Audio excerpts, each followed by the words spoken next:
Hello स्वागत है आप सभी का। प्रश्न नंबर 3 देखते हैं। स्वीकृति शब्द की व्याख्या करें तथा इससे संबंधित नियमों पर चर्चा भी करना है। तो चलते हैं, शुरू करते हैं।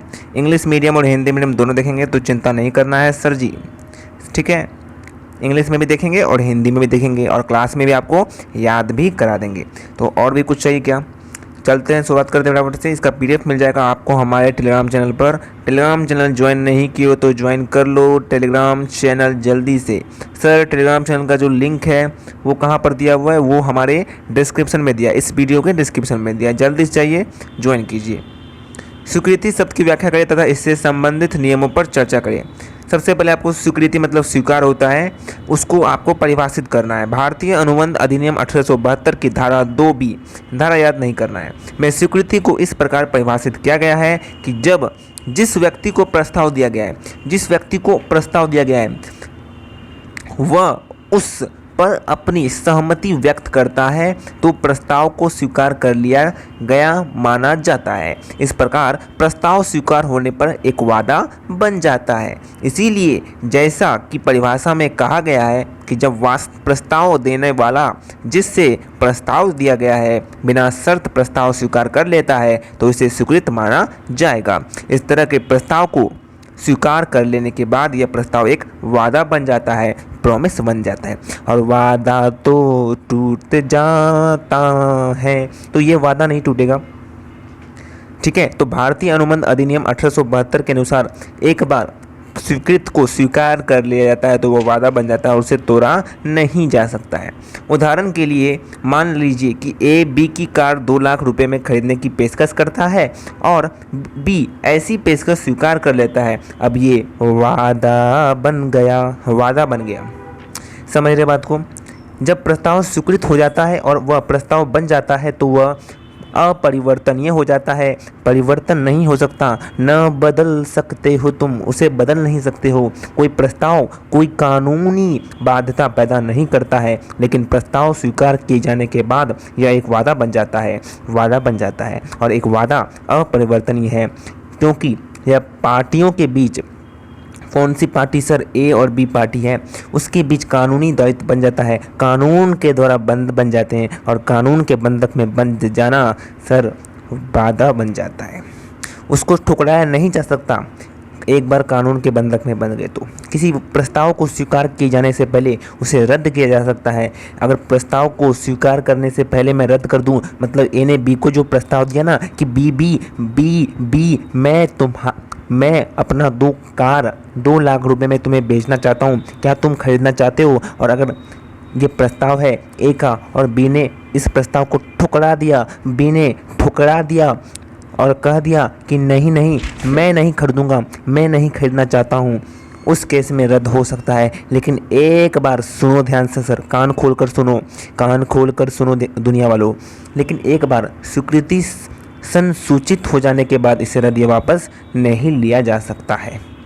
तो ये तो सर स्वीकृति शब्द का व्याख्या किए। अब इसमें संबंधित नियमों पर भी चर्चा करते हैं, कौन कौन सा नियम है। एक अनुबंध की अनिवार्यता क्या क्या है? वैध स्वीकृति के संबंध में क्या क्या नियम है? स्वीकृति केवल उसी को दी जा सकती है जिसे प्रस्ताव दिया गया था। स्वीकृति केवल उसी को दी जा सकती है, जो स्वीकृति मतलब जो एक्सेप्टेंस, स्वीकृति जो स्वीकार कौन करेगा, तो स्वीकृति केवल उसी को दी जाएगी। किसको दी जाएगी स्वीकृति?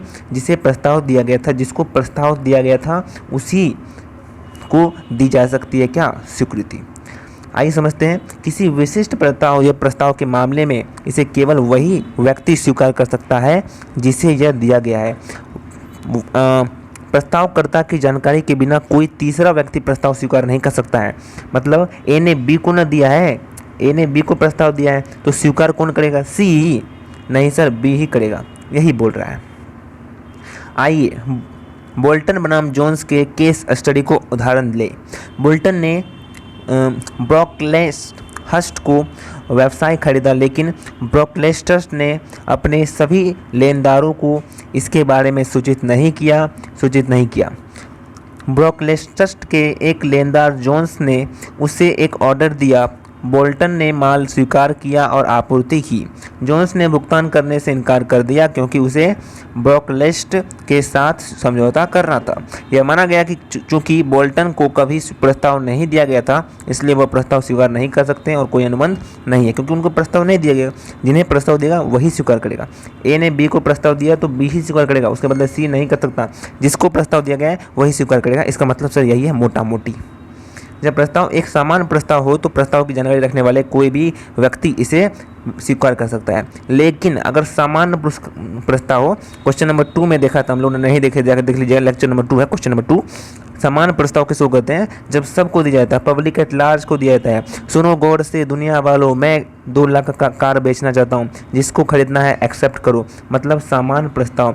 ए ने बी को नहीं दिया, ए ने सबको दिया, जिसको मन वो आकर ऐसे मिल सकता है और स्वीकृत कर सकता है। तो अगर सामान्य प्रस्ताव है ना सर, उस केस में कोई भी स्वीकार कर सकता है। लेकिन अगर विशिष्ट प्रस्ताव है, उस केस में केवल व केवल जिस व्यक्ति को प्रस्ताव दिया गया वही स्वीकार करेगा। समझे क्या? बोलो समझ गए तो लाइक कर दो ना। अभी तक लाइक नहीं किए सर, इतने बेशर्म आप लोग कब से हो गए? लाइक कीजिए जल्दी से। चलिए अगला क्वेश्चन देखते हैं, अगला पॉइंट देखते हैं। दूसरा नियम क्या है कि यह पूर्ण और अयोग्य होना चाहिए। पूर्ण होना चाहिए, कंप्लीट होना चाहिए, और अयोग्य होना चाहिए मतलब होने क्षमता होनी चाहिए कि हो सके। सर हो सके, ऐसा काम है कि हो सके। क्या बोल रहा है कि जब स्वीकृति बिना शर्तें और पूर्ण होना चाहिए। बिना शर्त होना चाहिए मतलब बी जो एक्सेप्ट कर रहा है, बी ऐसा नहीं बोलना चाहिए कि ए 2 लाख तो नहीं 1.5 लाख में मैं खरीदने को तैयार हूँ। सर शर्त नहीं होना चाहिए, पूर्ण होना चाहिए। सीधा सीधा बोलूँ हाँ मैं तैयार हूँ, कोई भी उसमें लटपट नहीं होना चाहिए। बात समझ में आ रही क्या?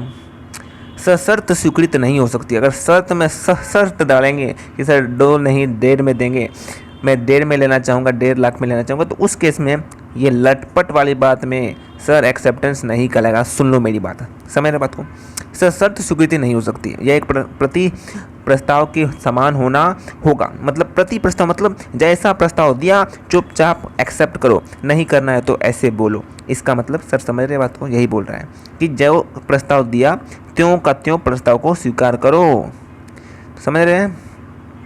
आइए एक उदाहरण देखते हैं कि ए अपने साइकिल बी को 2000 में बेचने की पेशकश करता है और बी यहाँ पर लटपट कर रहा है। बी कहता है कि अगर ए इसे 1500 में बेचेगा तो उसे स्वीकार है। इसका मतलब यह नहीं कि प्रस्ताव स्वीकार कर लिया गया है, इसे प्रति प्रस्ताव के रूप में कहा, मतलब ऑफर के बदले ऑफर, प्रस्ताव के बदले प्रस्ताव, काउंटर ऑफर सर कहते हैं। पता है इसको?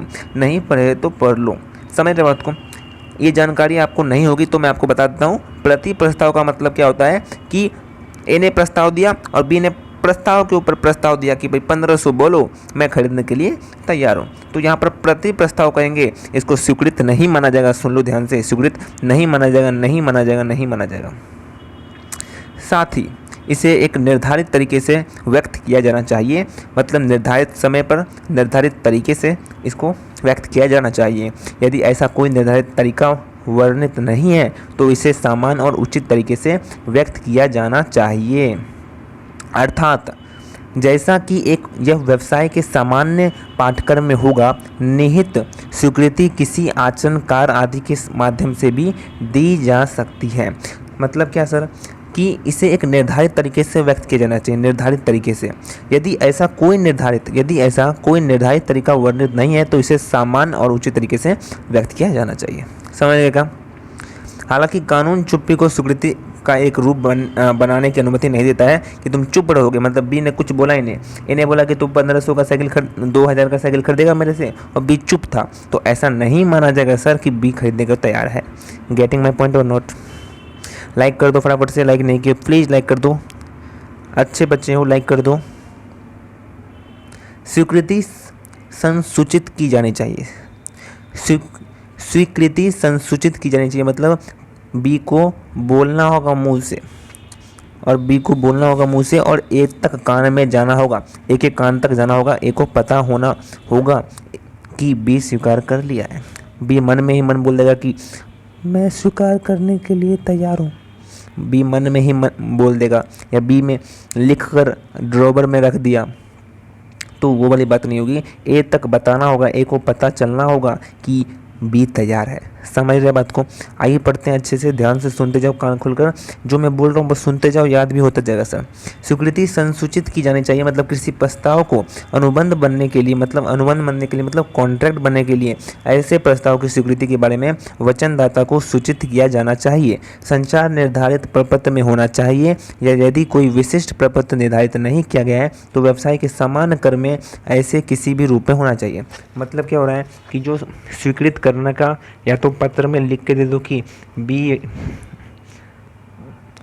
मैं तैयार हूँ, मैं खरीदने को तैयार हूँ, या फिर आप बोल दीजिए, या फिर कोई भी सामान्य कर्म जो होता है व्यवसाय का, उस हिसाब से कैसे भी आपको बताना होगा ये को कि मैं तैयार हूँ। इसके अलावा जब प्रस्तावकर्ता प्रस्ताव स्वीकार करता है तो उसे पता भी होना चाहिए ना कि जो मैंने प्रस्ताव दिया क्या उसको स्वीकार किया गया या फिर नहीं। एक को पता भी तो चलना चाहिए। तो यही बोल रहा है कि तो उसे पता होना चाहिए कि एक प्रस्ताव दिया गया था और वह प्रस्ताव की जानकारी के बिना स्वीकृति की सूचना नहीं दे सकता है। मतलब जब प्रस्तावकर्ता, सुनो ध्यान से, जब प्रस्तावकर्ता स्वीकार करता है, प्रस्तावकर्ता प्रस्ताव को स्वीकार करता है तो उसे पता होना चाहिए कि एक प्रस्ताव दिया गया था, है ना। मतलब ये बी को पता होना चाहिए कि मुझे कोई प्रस्ताव दिया था, तभी वो स्वीकार करता है, और वह प्रस्ताव की जानकारी के बिना स्वीकृति की सूचना नहीं दे सकता। मतलब अगर बी को नहीं पता है कि मुझे कोई प्रस्ताव दिया है, मुझे कोई खरीदने को बोल रहा है, उस केस में बी स्वीकृत नहीं कर सकता। बी को पता होना चाहिए कि मुझे किसी ने प्रस्ताव दिया है, तभी स्वीकृत होगा। यही बोल रहा है सर इसका मतलब। इसलिए जब ए और बी को माल की आपूर्ति करने की पेशकश करता है और बी सभी शर्तों से सहमत है, वह प्रस्ताव स्वीकार करने के लिए एक पत्र लिखता है, लेकिन पत्र पोस्ट करना भूल जाता है, और अतः चूंकि स्वीकृति संसूचित नहीं की गई है, स्वीकृति की सूचना ए तक नहीं पहुंची है, तो ये अमान्य, ये मान्य नहीं होगा, ये अनुबंध नहीं कहलाएगा सर। समझ गए? अगला चौथा है नियम है। ये सब नियम है कि सर कब कब स्वीकृति माना जाएगा। अगला है कि यह निर्धारित मोड में होना चाहिए। निर्धारित मोड का मतलब क्या होना चाहिए? ए ने बोला, सुनो ध्यान से, सुनो ना, अरे सुनो। ए ने बोला बी को कि बी क्या तुम मेरा साइकिल 2000 रुपये में ख़रीदना चाहोगे? मैं 2000 रुपये में साइकिल अपना बेचना चाहूँगा, तुम खरीदना चाहोगे? इस तरीके से बोलता है, ठीक है। बी तो उस समय कुछ नहीं बोलता है, तो ए बोलता है कि एक काम करना, तुम सोचना, समझना, परखना और फिर मुझे ईमेल कर देना, मुझे ईमेल करके बता देना, खरीदोगे तो बोलना, ईमेल करके। समझ गए बात को?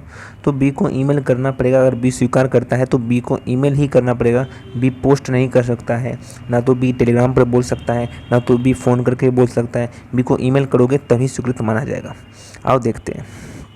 मतलब जिस मोड में बोला गया है स्वीकार करने में, उसी मोड में स्वीकार करना पड़ेगा।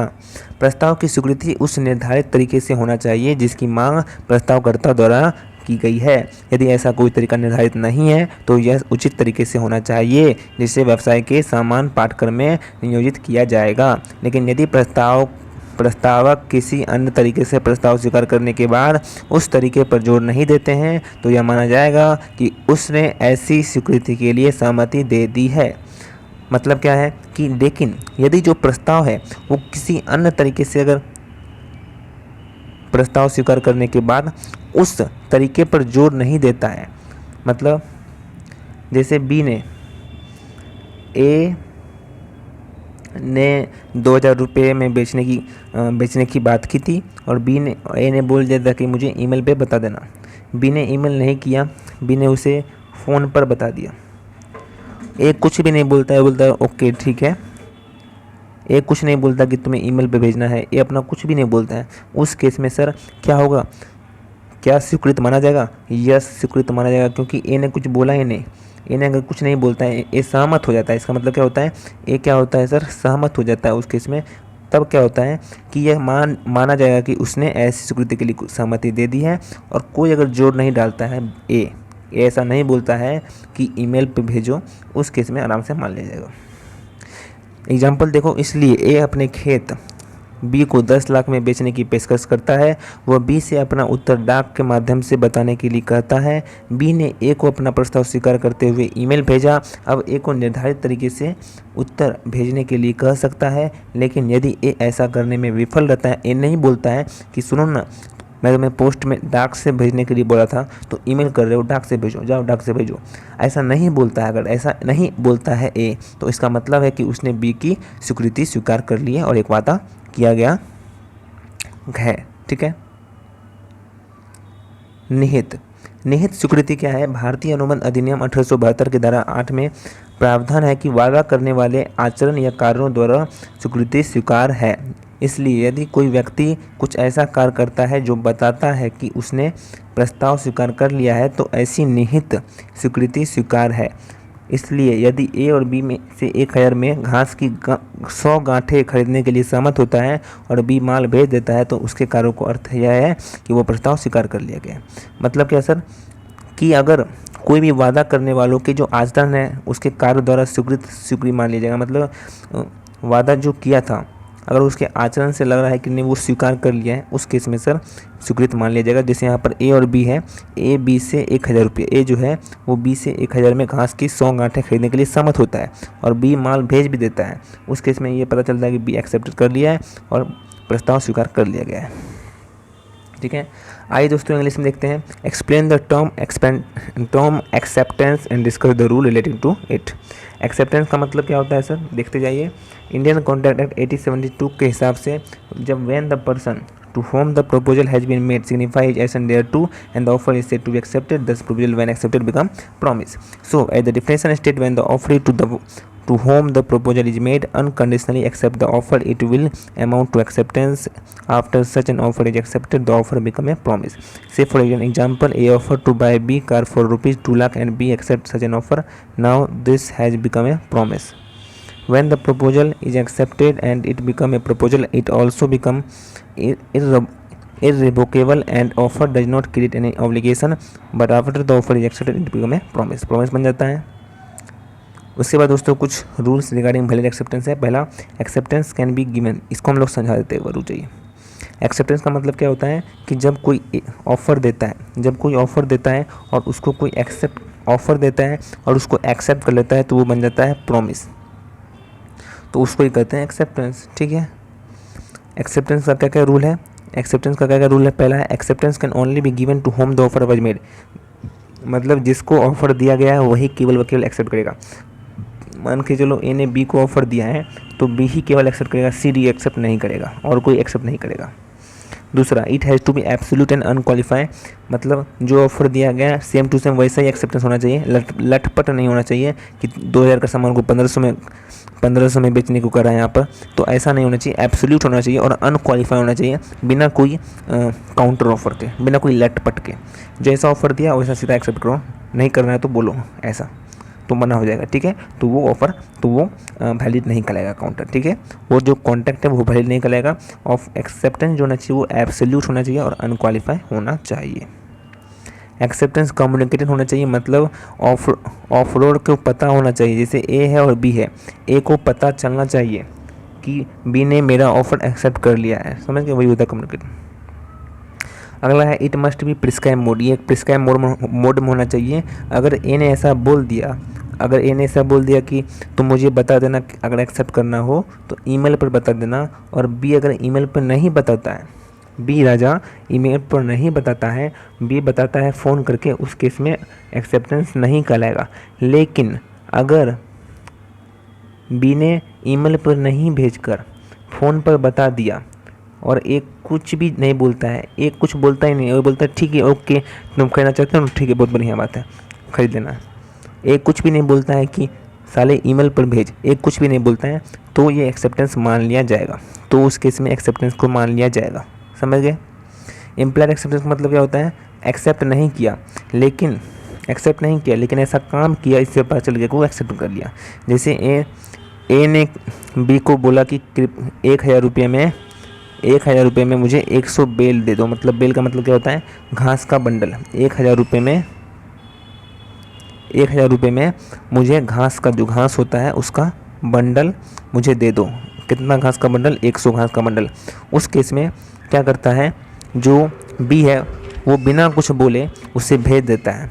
बिना कुछ बोले उसको भेज देता है, इस केस में ये एक्सेप्टेंस कहा जाएगा, मतलब काम ऐसा किया उससे पता चल गया, एक्सेप्टेंस हो गया। आई होप दोस्तों समझ गए होंगे। इसका PDF मिल जाएगा आपको हमारे टेलीग्राम चैनल पर, लिंक डिस्क्रिप्शन में दिया है। जल्दी से टेलीग्राम चैनल पर ज्वाइन कर जाइए। आपको पूरा का पूरा बुक है, हमारा गेस्ट पेपर है, बैकअप कॉमर्स क्लास का गेस्ट पेपर है, आपको मिल जाएगा। बेहतरीन तरीके से आएगा, इसी से छापा का छापा एग्जाम में आने वाला है दोस्तों। आई होप दोस्तों आपका वीडियो अच्छा लगा होगा, लाइक कर दीजिएगा अभी तक लाइक नहीं किए। सब्सक्राइब कीजिए हमारे चैनल को, बेल आइकन क्लिक कीजिए डेली वीडियो देखने के लिए। Thank you so much.